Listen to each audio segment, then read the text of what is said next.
On October 12th, the Parliamentary Assembly of the Council of Europe, or PACE, adopted two important resolutions in support of Ukraine.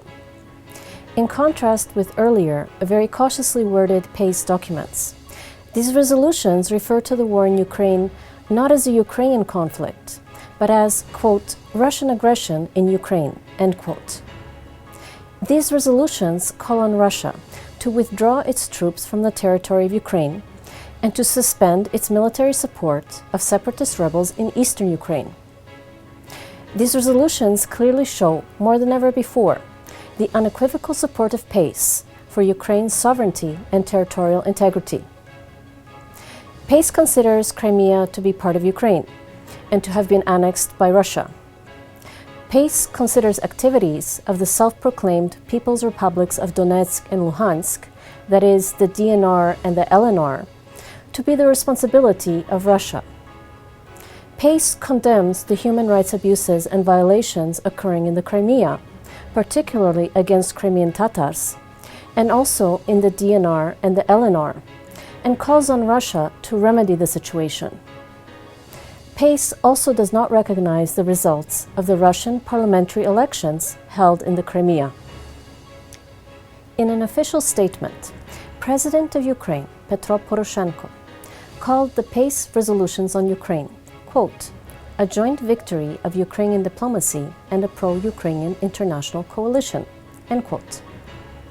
The head of Ukraine's permanent delegation to PACE, Volodymyr Ariev, stated that owing to, quote, the fantastic teamwork, end quote, of the Ukrainian delegation, all corrections to the resolutions proposed by the Ukrainian delegation were included in the final text.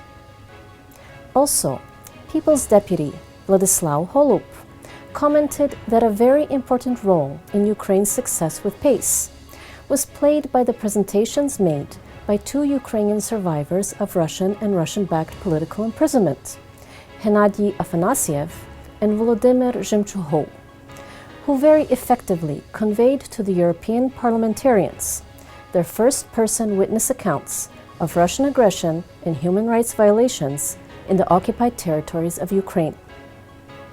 The real test of Ukraine's success at PACE will come in January 2017, when the question of EU sanctions against Russia will be revisited. October 14th was Defender of Ukraine Day, День захисника України. On this day, institutions and individuals in Ukraine actively showed their support for the Ukrainian soldiers defending their country against Russian and Russian-backed aggression in eastern Ukraine. In one case, the Ministry of Health of Ukraine hosted a blood donor clinic to collect blood for Ukrainian soldiers wounded in the Anti-Terrorist Operation Zone, or ATO. Ministry workers and Acting Minister of Health of Ukraine, Ulyana Suprun, and her husband took part in this charitable blood drive. And Ulyana Suprun also invited a bandura quartet to play soothing and healing music for blood donor participants. Another blood drive was organized in the city of Kropivnitsky, formerly Kirovohrad, in southern Ukraine. There, 50 employees of the State Emergency Service of Ukraine, Державна служба України з надзвичайних ситуацій, who are charged with protecting the Ukrainian population in times of natural and man-made disaster, donated blood for soldiers wounded in the ATO zone. 20 liters of blood were collected, importantly from those with rare blood types. In the words of one medic, this gift of blood will certainly save lives. Oleksandr Mironenko is a massage therapist for the Paralympic team of Ukraine. He was so inspired by the stellar performance of the Ukrainian Paralympic team in Brazil in 2016 that he decided to attempt a record for the longest therapeutic massage session in Ukraine. On October 13th in Kyiv, he worked almost non-stop for more than 13.5 hours.